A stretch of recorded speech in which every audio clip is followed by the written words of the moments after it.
Class में हम हिंदी देखने वाले हैं। Hindi UPSI, SSC GD, UP constable, CTET, HTET and other exam जिनके में हिंदी पूछी जाती है। ओके, तो हम इस क्लास में हिंदी देखने वाले हैं। काफी इंटरेस्टिंग तरीके से हम हिंदी पढ़ेंगे। आपने अगर अभी तक भी एसएससी जीडी के लिए या किसी और एग्जाम के लिए हिंदी की तैयारी नहीं की है तो आप यहाँ से स्टार्टिंग से भी कर सकते हैं, यानी कि यहाँ से पढ़ करके आप अच्छे से समझ सकते हैं।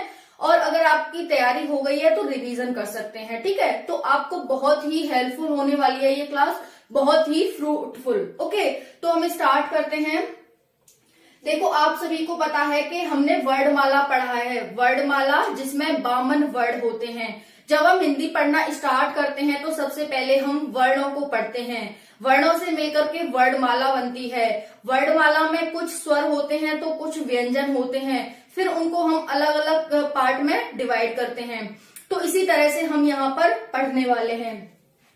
आपको ये यहाँ पर वर्णमाला दिख रही है। वर्णमाला क्या होती है? तो वर्णों के समूह को वर्णमाला कहते हैं। वर्णों का समूह मतलब छोटा आ, बड़ा आ, छोटी ई, बड़ी ई। छोटा आ क्या है? एक वर्ड है। बड़ा आ क्या है? एक वर्ड है।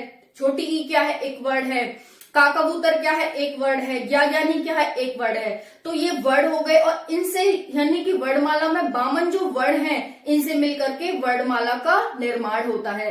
तो जब भी हम हिंदी पढ़ना स्टार्ट करते हैं, चाहे हम यूकेजी की पढ़े, आप सभी को पता है यूकेजी से ही हम हिंदी पढ़ना स्टार्ट कर देते हैं। सबसे पहले हम जब स्कूल में जाते हैं बचपन में तो हमें एबीसीडी और छोटा आ बड़ा ही पढ़ाया जाता है। तो जो छोटा बड़ा पढ़ाया जाता है उसे हम वर्णमाला कहते हैं। ओके, तो वर्णमाला में 52 वर्ड होते हैं। इसमें 11 स्वर होते हैं और 41 व्यंजन होते हैं। देखो, वर्णमाला है जिसमें 52 वर्ड हैं। 52 वर्ड में कुछ स्वर हैं और कुछ व्यंजन हैं। 11 स्वर हैं और 41 व्यंजन है। इतना आप सभी को क्लियर हो गया होगा, ये नॉर्मल बात है। ठीक है, अब हम यहाँ पर देखते हैं वर्ड क्या होता है। वर्ड क्या होता है? तो वर्ड शब्द की लघुत्तम इकाई होती है। वर्ड शब्द की लघुत्तम इकाई होती है। अब ये शब्द क्या होता है? शब्द मान लो कमल, कमल, हमने ये एक शब्द ले लिया। कमल एक शब्द है, आप सभी जानते होंगे।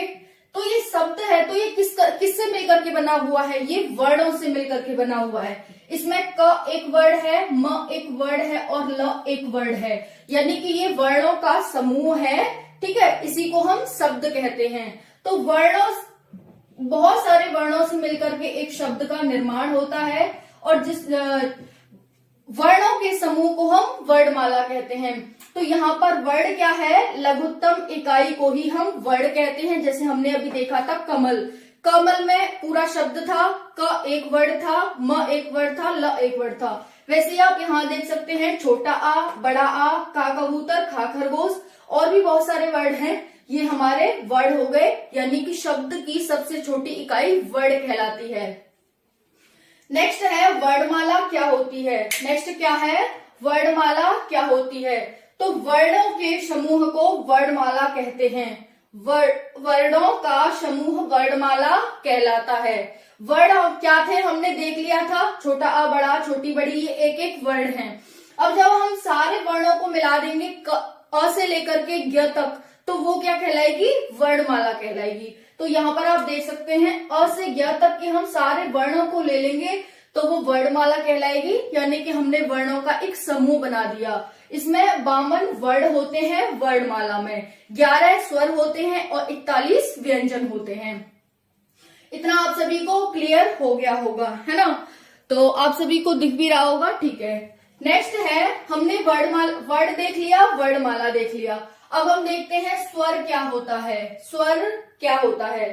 ऐसे शब्द, ऐसे वर्ड जिनका स्वतंत्र उच्चारण होता है। तो हम क्या देख रहे हैं? स्वर क्या होता है? ऐसे वर्ड जिनका स्वतंत्र उच्चारण होता है उन्हें हम स्वर कहते हैं। शब्दों पर फोकस करना, हिंदी पढ़ना कोई बड़ी बात नहीं है, हिंदी समझना कोई बड़ी बात नहीं है। ठीक है, तो आपने जो लगा रखा है कि हमें कभी हिंदी समझ में नहीं आने वाली, बिल्कुल अपने सर से निकाल दो ये। ठीक है, दिमाग से बिल्कुल निकाल दो और यहाँ पर ध्यान दो। मैं क्या कह रही हूँ कि स्वर क्या होते हैं?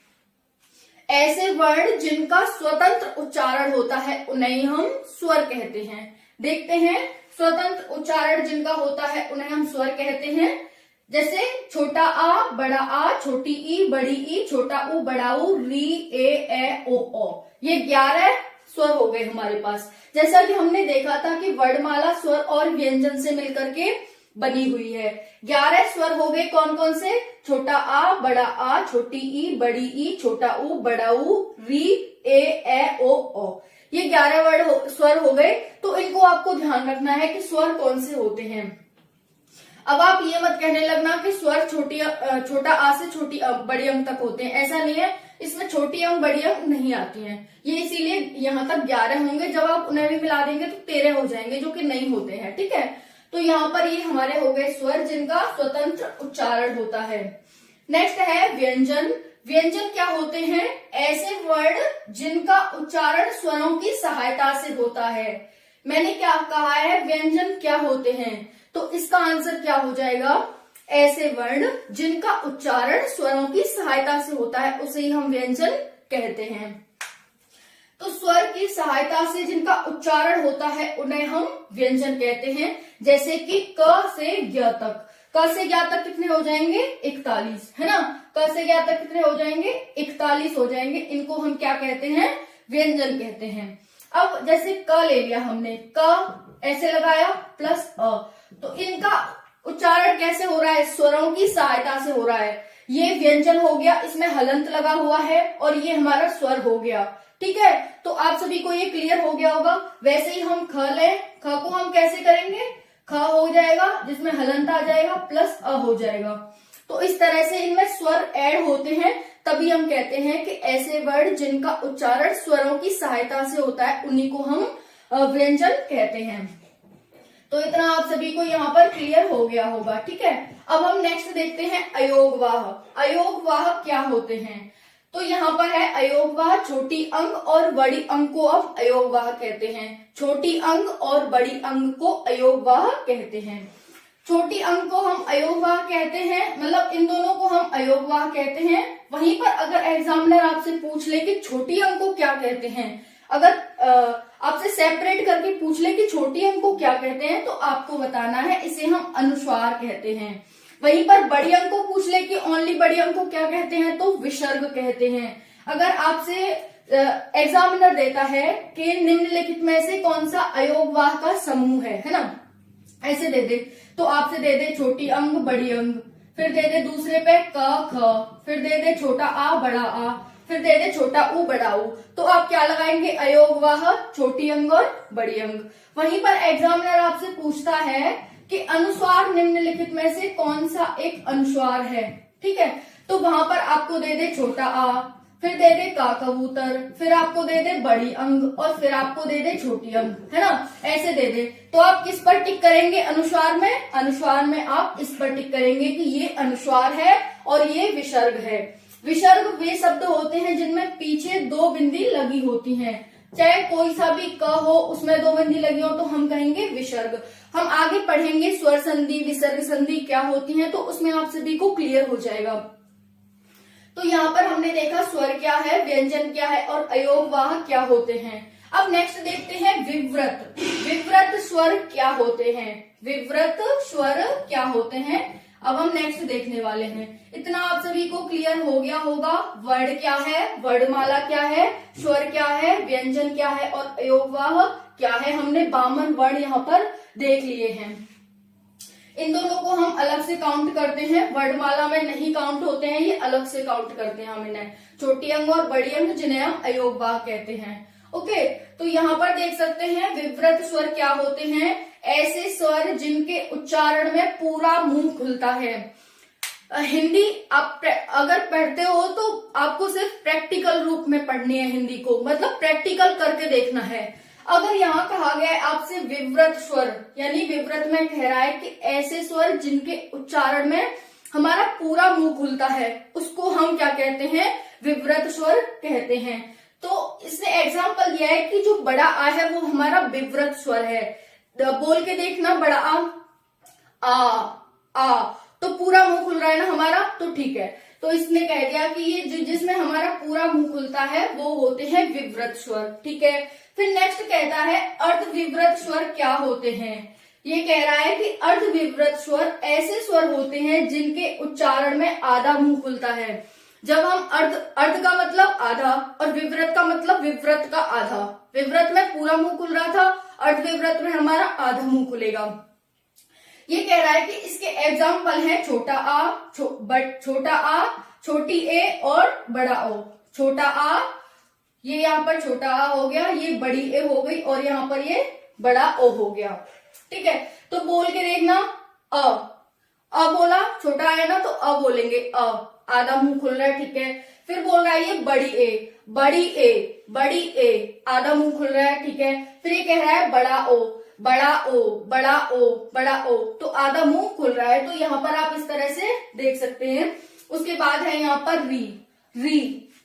ठीक है, तो आपको क्या ध्यान रखना है अर्धविवृत में कि छोटा आ, बड़ी ए, बड़ा ओ और री, ये हमारे क्या होते हैं, ये हमारे होते हैं अर्धविवृत स्वर। ठीक है, फिर उसके बाद है समृत स्वर। समृत स्वर कैसे होते हैं, ऐसे स्वर जिनके उच्चारण में पूरा मुंह बंद रहता है। पूरा मुंह बंद कौन से स्वर में रहता है, जैसे कि छोटी ई, बड़ी ई, छोटा ऊ, बड़ा ऊ। छोटी ई, छोटी ई, बड़ी ई, छोटा ऊ, बड़ा ऊ, ऐसे हम बोलते हैं ना, तो बहुत कम खुलता है, ऐसा लगता है जैसे पूरा मुंह बंद है हमारा। तो यहाँ पर ये ध्यान रख सकते हैं, समृत स्वर में ऐसे स्वर जिनके उच्चारण में पूरा मुंह बंद रहता है, उसी को हम समृत स्वर कहते हैं। ये स्वर हैं सभी, ध्यान रखना। ठीक है, मैं लिख देती हूँ यहाँ पर समृत स्वर,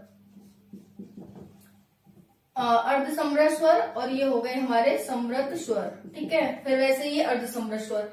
फिर अर्ध समृत स्वर क्या होते हैं, इसमें हमारा पूरा मुंह बंद था, लेकिन फिर अर्ध समृत की बात करेंगे, यानी कि समृत में पूरा बंद था तो अर्ध में मतलब आधा बंद रहेगा। ऐसे स्वर जिनके उच्चारण में आधा मुंह बंद रहता है, उन्हीं को हम अर्ध समृत स्वर कहते हैं। जैसे कि छोटी ए और छोटा ओ, छोटी ए और छोटा ओ, छोटी ए, छोटी ए, आधा बंद है हमारा मुंह, छोटी ए, छोटा ओ, छोटी ए, छोटा ओ, इस तरह से। तो आपको ये ध्यान रखने हैं। नेक्स्ट है अग्र स्वर क्या होते हैं। अग्र स्वर क्या होते हैं, इस क्लास में जो ये हमारी क्लास है इसमें सिर्फ हम शब्दावलियां ही देखेंगे। कल से हम स्टार्ट करेंगे, क्योंकि ये शब्दावलियां आपको बहुत जरूरी पहले ध्यान रखनी चाहिए, क्योंकि कल हम जब ये कहेंगे कि अग्र स्वर, पश्च स्वर, मध्य स्वर, विवृत स्वर, तो आप कहेंगे पता नहीं ये क्या है अग्र स्वर। इसीलिए मैंने आगे से स्टार्ट नहीं किया, मैंने स्टार्टिंग से स्टार्ट किया है, ताकि आप सभी को ये शब्दावलियां ध्यान रखनी है। जब हम आगे पढ़ेंगे तो ये डायरेक्ट यूज होंगी, तो आपको उस टाइम पर दिक्कत नहीं आएगी। फिर अग्र स्वर क्या होता है, अग्र स्वर किस किस को कहते हैं, छोटा ई, बड़ी, छोटी ई, बड़ी ई, छोटी ए, बड़ी ए और री को कहते हैं हम अग्र स्वर। ठीक है, तो ये 5 हैं जिनको हम अग्र स्वर कहते हैं, ये 5 अग्र स्वर कहलाते हैं। तो आपको ध्यान रखना है कि कौन कौन से होते हैं। देखो ये हमारी जीभ है, ऐसे मान लो कि ये हमारी जीभ है, जब आगे को उठती है, सिर्फ आगे का भाग उठता है तो वो अग्र स्वर कहलाता है। मतलब जिनके उच्चारण में हमारा आगे का भाग उठता है जीभ का, तो वो अग्र स्वर कहलाते हैं। बीच का भाग उठता है तो वो मध्य स्वर कहलाते हैं, और जब पीछे का भाग उठता है तो उसे हम क्या कहते हैं, पश्च स्वर कहते हैं।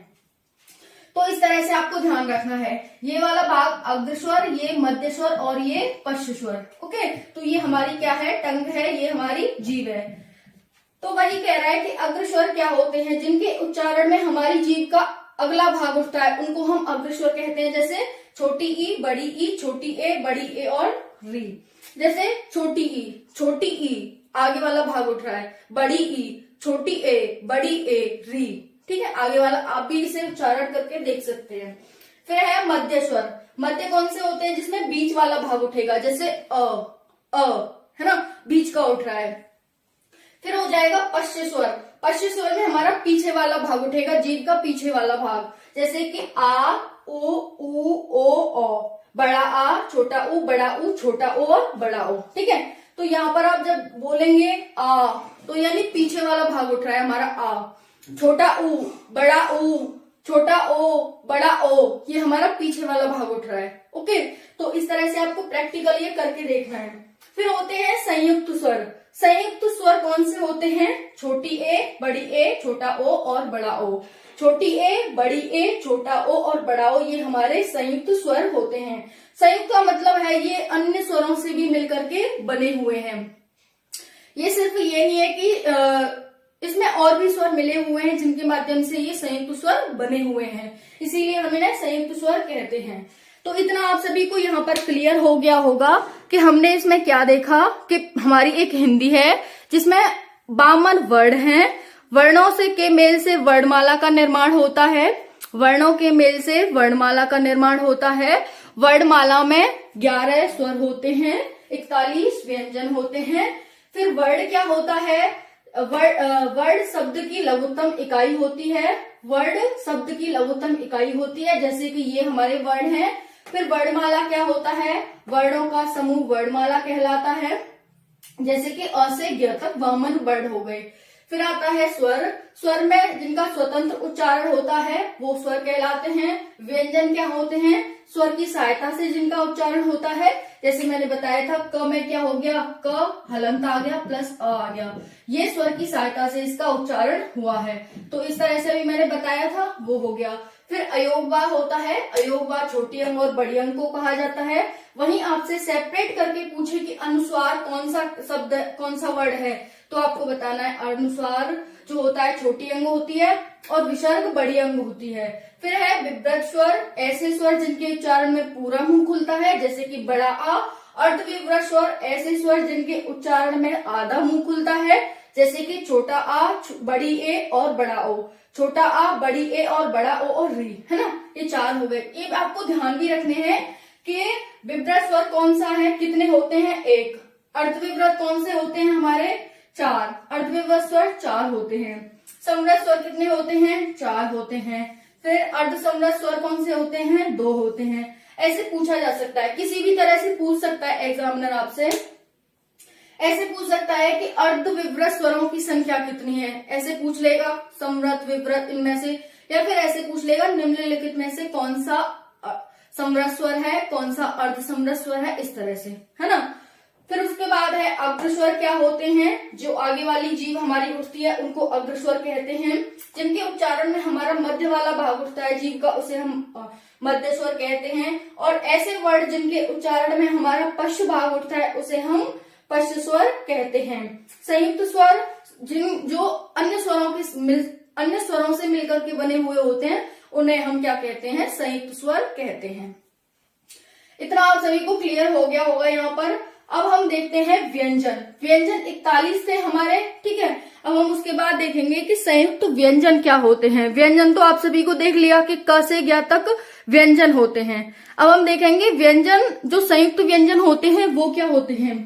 संयुक्त व्यंजनों की संख्या 4 होती है। आपसे एग्जामिनर पूछे कि संयुक्त व्यंजन की संख्या कितनी है, आंसर हो जाएगा 4। पूछे कि भाई त्र का कौन सा संयुक्त व्यंजन है, जैसे त्र में दे दे, आपको दे दिया त्र का कौन सा संयुक्त व्यंजन है, तो ऑप्शन ए में दे दिया त अ, ऐसे दे दिया। बी में दे दिया त थ, फिर सी में दे दिया त द, ऐसे दे दिया। फिर डी में दिया आपको त र, ठीक है। तो ये है हमारा तर है ना हमारा, तो ये डी वाला सही होगा आपका आंसर, ठीक है। इस तरह से आपको एग्जामिनर दे सकता है कि त्र का संयुक्त व्यंजन बताओ कौन सा है। तो इसीलिए आपके लिए इम्पोर्टेंट हो जाता है ये यहाँ पर कि ध्यान रखना कि छ किससे मिलकर के बना हुआ है, छ क और श से मिलकर के बना हुआ है। क है जिसमें हलंत लगा हुआ है और पेट चीरा सा है। फिर त्र है जिसमें त है, हलंत लगा हुआ है और र है।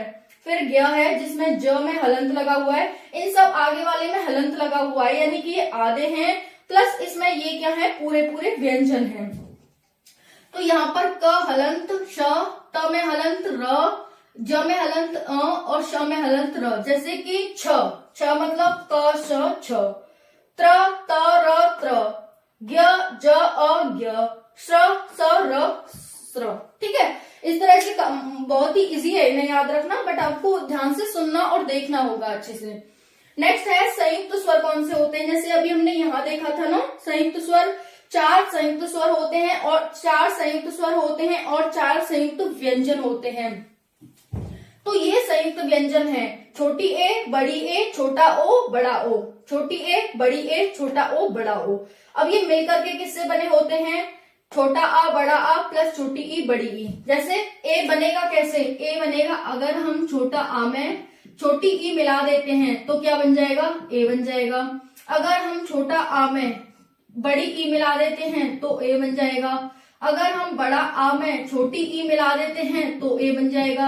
अगर हम बड़ा आ में बड़ी ई मिला देते हैं तो ए बन जाएगा। ठीक है, यानी कि इसके 4 पार्ट हो सकते हैं जो मैंने यहाँ पर लिखा है। कल और अच्छे से समझा लेंगे, क्योंकि देखो ये ना डिजिटल बोर्ड तो है नहीं हमारा, जैसा भी बोर्ड है तो थोड़ी इसकी लिमिटेशन है, तो आप सभी को थोड़ा सा वो करना पड़ेगा, कॉम्प्रोमाइज कर सकते हैं पढ़ाई में नहीं, बट यहाँ पर इसे हम कल दोबारा से समझा देंगे, कोई टेंशन लेने वाली बात नहीं है। छोटी ए और आ प्लस ई से मिलकर के 4 मैंने बताया कि 4 इसके कौन कौन से पार्ट बनेंगे, कैसे कैसे ये ए बन सकता है। वैसे ही बड़ी ए में आ प्लस ए, सिर्फ इसमें छोटी ए मिलेगी यहाँ पर जब ये बड़ी ए बनेगी। फिर छोटा ओ कैसे बनेगा, आ प्लस उ। जब बड़ा ओ बनाना होगा तो फिर यहाँ पर हमें ओ लाना होगा, सेम ऐसे ही। ठीक है, तो 4 संयुक्त स्वर हो गए और 4 संयुक्त व्यंजन हो गए। इतना आप सभी को क्लियर हो गया होगा। ठीक है, अब हम नेक्स्ट देखते हैं। नेक्स्ट है हमारा प्लुत स्वर क्या होते हैं। नेक्स्ट क्या है, प्लुत स्वर क्या होते हैं। देखो आप सभी ने जैसे रामायण वगैरह पढ़ी होगी, तो उसमें हम जब चौपाई वगैरह पढ़ते हैं तो आ करके ऐसे डला होता है, ऐसे, है ना, बहुत बार देखा होगा। इसका मतलब ये आ ऐसे बहुत दूर तक जा रहा है ये आ, इसी को हम प्लुत स्वर कहते हैं, इस वाले सिंबल को। तो कभी आपसे एग्जाम में पूछा जाए कि प्लुत स्वर का कौन सा सिंबल होता है, ये दे दे, फिर आपको ऐसे दे दे, फिर आपको ऐसे दे दे, फिर आपको मतलब ऐसे दे दे, है ना, और इनमें से पूछे प्लुत स्वर का कौन सा एग्जाम्पल है, तो आपको बताना है ये वाला जो ऐसे एस वाला होता है ना, इस तरह से, वही प्लुत स्वर का उदाहरण होता है, वही प्लुत स्वर का एग्जाम्पल होता है, सिंबल होता है। ठीक है, तो यहाँ पर आप देख सकते हैं प्लुत स्वर आगे पीछे इस तरह से लगा हो, उसी को हम प्लुत स्वर कहते हैं। ठीक है, नेक्स्ट है लघु या ह्रस्व स्वर। लघु और ह्रस्व स्वर कौन से होते हैं, लघु का पता चल रहा है छोटा, छोटा आ, छोटी ई, छोटा ऊ, लघु स्वर हो गए। तो वही है, छोटा आ, छोटी ई, छोटा ऊ और री, 4 लघु स्वर होते हैं। 2 तरह से पूछा जा सकता है क्वेश्चन, निम्नलिखित में से कौन सा लघु स्वर है, छोटा आ बड़ा आ दे देगा, इस तरह से 4 ऑप्शन दे देगा, तो आपको छोटा आ, छोटी ई, छोटा ऊ ध्यान रखना है। ठीक है, और एक री होता है। दूसरा पूछ सकता है ह्रस्व स्वर या लघु स्वरों की संख्या कितनी होती है, 4, 5, 6, 8, तो आपको बताना है 4 होती है ना। नेक्स्ट है दीर्घ स्वर। दीर्घ का मतलब बड़ा आ, बड़ी ई, बड़ा ऊ, बड़ा ओ, है ना, तो यहाँ पर देख सकते हैं बड़ा आ, बड़ी ई, बड़ा ऊ, छोटी ए, बड़ी ए, छोटा ओ और बड़ा ओ, है ना, ये यहाँ पर 7 हो गए। तो दीर्घ स्वर आपको ध्यान रखना है, दीर्घ स्वरों की संख्या 7 होती है। इसमें कौन से आते हैं, बड़ा आ, बड़ी ई, बड़ा ऊ, बड़े ए तो आएंगे ही आएंगे, प्लस इसमें छोटी ए भी आ जाएगी और छोटा ओ भी आ जाएगा। इतना आप सभी को क्लियर हो गया होगा। फिर है मूल स्वर कौन से होते हैं। मूल स्वर है छोटा आ, छोटी ई, छोटा ऊ और छोटा ओ, ये 4 मूल स्वर होते हैं। कैसे भी पूछा जा सकता है क्वेश्चन में, मूल स्वरों की संख्या कितनी है ऐसे पूछा जा सकता है, या फिर निम्नलिखित में से कौन सा मूल स्वर है। मूल का मतलब जिनसे बड़े बने हैं, छोटा आ से बड़ा आ बना है तो छोटा आ मूल स्वर हो गया, छोटी ई से बड़ी ई बनी है तो छोटी ई मूल स्वर हो गई। वैसे ही बड़ा ऊ किससे बना है, छोटा ऊ से, तो छोटा ऊ मूल स्वर हो गया। बड़ा ओ किससे बना है, छोटा ओ से, तो छोटा ओ मूल स्वर हो गया। तो ये 4 मूल स्वर होते हैं, ये 4 ह्रस्व स्वर होते हैं, ये 7 दीर्घ स्वर होते हैं। नेक्स्ट है अंतस्थ व्यंजन। ये व्यंजन है तो इसका मतलब इसमें अ ई तो आएंगे नहीं, है ना, इसमें क्या आएगा, इसमें व्यंजन आएंगे जो हमने क से ग तक देखे थे। तो अंतस्थ व्यंजन आपको ध्यान रखने हैं, य, र, ल, व अंतस्थ व्यंजन होते हैं। य, यायक, रारथ, लालड्डू और वावकील या वावकड़ी, ये सारे क्या होते हैं, अंतस्थ व्यंजन होते हैं। फिर है संघर्षी या ऊष्म व्यंजन। दोनों को ध्यान रखना है, मैंने इसीलिए 2-2 जिनके नाम है वो इसीलिए रखे हैं, ताकि लिखे हैं यहाँ पर, ताकि आप कंफ्यूज ना हो जाए और एग्जाम में गलत ना हो जाए। तो संघर्षी या ऊष्म व्यंजन एक ही बात है, संघर्षी व्यंजन या ऊष्म व्यंजन, लघु स्वर या फिर ह्रस्व स्वर एक ही बात है। तो संघर्षी या ऊष्म व्यंजन क्या होते हैं? श, स, ह, सीटी वाला सा, पेट चिरा सा, सवाल वाला सा और हल्का ह। ये 4 होते हैं हमारे संघर्षी या ऊष्म व्यंजन। फिर है अघोष व्यंजन। क्या होते हैं? अघोष यानी कि जिसके पीछे 1 और 2 हो, उसको हम क्या कहते हैं? अघोष व्यंजन कहते हैं। अघोष, मतलब आगे वाला। आगे वाला कौन सा? 1 और 2 प्लस स, श, स, सीटी वाला सा, पेट चिरा सा, सवाल वाला सा, हर का हानि आएगा। ये इनकी कुछ ना कंडीशन होती हैं, वो आपको ध्यान रखनी है। ऐसा नहीं करना कि अगर मैंने श सा लिखा या ह नहीं लिखा तो तुम कहीं ह लिखने लग जाओ यहाँ, है ना। इसमें नहीं आता है ह तो आपको भी ह नहीं लिखना है यहाँ पर। तो अघोष व्यंजन कौन से होते हैं? अघोष का मतलब आगे के 1 और 2, फिर होता है सीटी वाला सा, पेट चिरा सा और सवाल वाला सा। फिर होता है सघोष व्यंजन। मतलब आगे के, सघोष मतलब पीछे के, 3, 4, 5, जैसे कि गागैया। वैसे आप यहाँ ले सकते हैं 1 और 2 में का कबूतर और खा खरगोश। एक पहले पे आता है का कबूतर, दूसरे पे खा खरगोश आता है, तो यहाँ पर आप ले सकते हैं। वैसे 3, 4, 5 में गागैया, घाघड़ी और आंगन, ये पीछे के हो गए और ये आगे के हो गए, है ना। जब हम एक लाइन पढ़ते हैं ना ऐसे, का कबूतर, खा खरगोश, गागैया, घाघड़ी और आंगन, यहाँ तक पढ़ते हैं। ये तो हमारे अघोष हो गए आगे के, ये दोनों हमारे सघोष हो गए पीछे के, 3, 4, 5। तो ये 1 नंबर पे, ये 2 नंबर पे, ये 3 नंबर पे, ये 4 नंबर पे, ये 5 नंबर पर, ऐसे आपको पढ़ना है। ठीक है, अब कोई कंफ्यूजन तो नहीं है इसमें? कोई कंफ्यूजन हो तो आप मुझसे पूछ लेना। सघोष व्यंजन 3, 4, 5 प्लस य, र, ल, व, ह, य, र, ल, व, ह। मैं यहाँ पर प्लस का सिंबल लगा देती हूँ, ठीक है। प्लस य, र, ल, व, ह, ये क्या होते हैं? सघोष व्यंजन होते हैं। फिर होता है अल्प प्राण। अल्प का मतलब छोटा, जैसे कि 1, 2 बड़ा हो गया, 3, 4 बड़ा हो गया, 5, ये अल्प प्राण हो गए। अल्प का मतलब आगे के, 1 को ले लो, 2 को छोड़ दो, 3 को ले लो, 4 को छोड़ दो, 5 को ले लो। तो अल्प प्राण कौन से होते हैं? 1, 3, 5 वाम वर्ड, जैसे का कबूतर, खा खरगोश को छोड़ दो, गागैया, गागड़ी को छोड़ दो, आंगन। ये 1, 3 और 5वां वर्ड हो गया, जिसे हम अल्प वर्ण कहेंगे। प्लस सभी स्वर आते हैं इसमें। कौन से स्वर होते हैं? छोटा आ, बड़ा आ, छोटी बड़ी, छोटा ऊ, बड़ा ऊ, छोटी ए, बड़ी ए, री, छोटा और बड़ा हो, ये 11 स्वर होते हैं। तो सभी स्वर आते हैं। प्लस इसमें अनुस्वार भी आ जाता है। छोटी अंक को हमने क्या कहा था? अनुस्वार भी आ जाता है और अंतस्थ व्यंजन भी इसमें आते हैं। अंतस्थ कौन से देखे थे हमने? य, र, ल, व, तो इसमें अंतस्थ व्यंजन भी आते हैं। इन सभी से अल्प प्राण बनता है। आपको एग्जाम में पता है कैसा देगा? निम्नलिखित में से कौन सा अल्प प्राण है? अब आपको देगा 1, 3, 5 ऐसे दे देगा, फिर दे देगा य, र, ल, व, ह ऐसे दे देगा। फिर तो आपको लगेगा यार ये भी सघोष में आता है, ये अल्प प्राण में, तो यहाँ पर भी य, र, ल, व आ रहा है, और अंतस्थ य, र, ल, व होते हैं तो यहाँ पर भी आ रहा है। तो ये छोटी छोटी चीजें आपको ध्यान देनी होंगी, ठीक है। इसमें 1, 3, 5 वर्ड, सभी स्वर और अंतस्थ व्यंजन आते हैं। फिर उसके बाद हम देखते हैं महाप्राण। महा का मतलब बड़ा, जो अभी हमने अल्प लिया था 1, 3, 5, अब इसका 2 और 4 लेंगे। 2, 4 प्लस ऊष्म व्यंजन।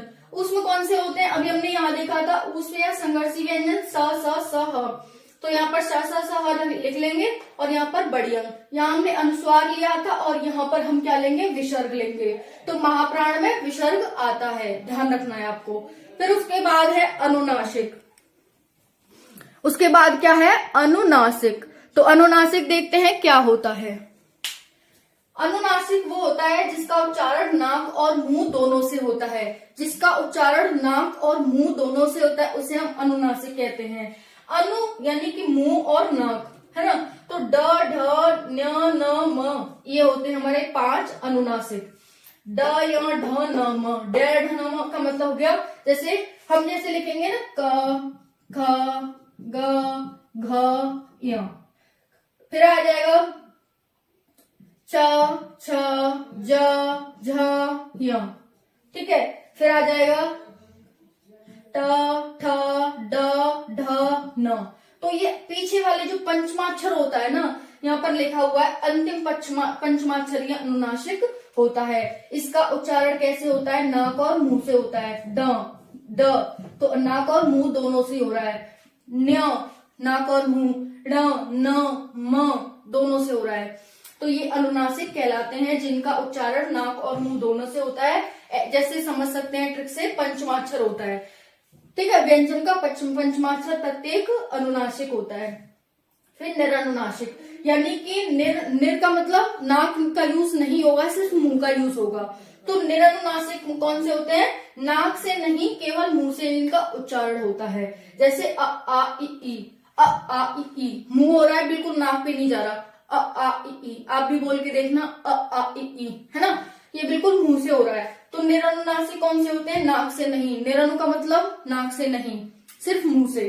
अ आ इ ई। फिर होते हैं द्विगुण व्यंजन। द्विगुण कह लो या उच्छिप्त व्यंजन कह लो, कुछ भी पूछ सकता है एग्जामिनर, द्विगुण या उच्छिप्त। देखो जिनमें नीचे ये लगता है ना, ड और ढ में लगता है, तो इनको ही हम क्या कहते हैं? द्विगुण या उच्छिप्त व्यंजन कहते हैं। तो आपको ध्यान रखना है द्विगुण और उच्छिप्त व्यंजन में ड और ढ। फिर होते हैं स्पर्श व्यंजन। स्पर्श व्यंजन हमारे 25 होते हैं। कभी एग्जामिनर आपसे पूछ लेता है स्पर्श व्यंजन कौन से होते हैं, 25, 30, 35, 40 ऐसे देगा, तो आपको ध्यान रखना है 5 × 5 25 होते हैं। कल हम देखेंगे स्पर्श व्यंजन कौन से होते हैं, जैसे कि क, ख, ग, घ, ड़। फिर आता है च, छ, ज, झ, ञ, ट, ठ, ड, ढ, न, क, च, ट, प, प, फ, ब, भ, ये होते हैं हमारे। एक और लाइन आएगी क, च, ट, प, पापड़ी भावल भावकड़ी भावटी भावची या लव, है ना, ये सारे। तो ये हमारे 25 होते हैं, 5 ऐसे और 5 ऐसे। इसी को हम क्या कहते हैं? स्पर्शी व्यंजन कहते हैं। ओके, तो इतना आप सभी को क्लियर हो गया होगा, क से लेकर के म तक, क से म तक, जो मैंने 5-5 पंक्तियां भी बनाई थी। फिर होता है यहाँ पर द्वित व्यंजन। द्वित व्यंजन कौन से होते हैं? जिसमें 2 बार कोई भी अक्षर 2 बार आता है, कोई भी वर्ड 2 बार आता है, उसे हम द्वित व्यंजन कहते हैं। जैसे कि गद्दा, इसमें आधा दा आ रहा है, फिर पूरा दा आ रहा है। दिल्ली, जिसमें आधा ला आ रहा है, फिर पूरा ला आ रहा है। बिल्ली, वैसे ही कट्टी, है ना, वैसे ही नल्ला, है ना, पिल्ला, ऐसे। तो जिसमें 2 बार एक ही वर्ड आता है, एक आधा पूरा, उसी को हम क्या कहते हैं? द्वित व्यंजन कहते हैं। फिर आता है पार्श्विक व्यंजन। ल को हम पार्श्विक व्यंजन कहते हैं। पार्श्विक और लुंठित को कैसे कहते हैं? र लुंठित को कहते हैं। लुंठित या प्रकंपित एक ही होता है, र होता है, पार्श्विक ल होता है। तो इस तरह से साथियों ये काफी इंपॉर्टेंट था, आपको ये सारी शब्दावलियां कल याद करके आनी है। कल हम नेक्स्ट देखेंगे इससे, स्पर्शी व्यंजन से स्टार्ट करेंगे। स्पर्शी व्यंजन क्या होते हैं, कैसे होते हैं, कितने प्रकार के होते हैं ये, और जो भी शब्दावलियां रह गई हैं हम वो देखेंगे। उसके बाद हम नेक्स्ट आगे देखेंगे संधि, फिर उसके बाद समास, ये सब देखेंगे। ठीक है, तो आपको ये क्लास कैसी लगी कमेंट सेक्शन में जरूर बताना। जय हिंद, जय भारत।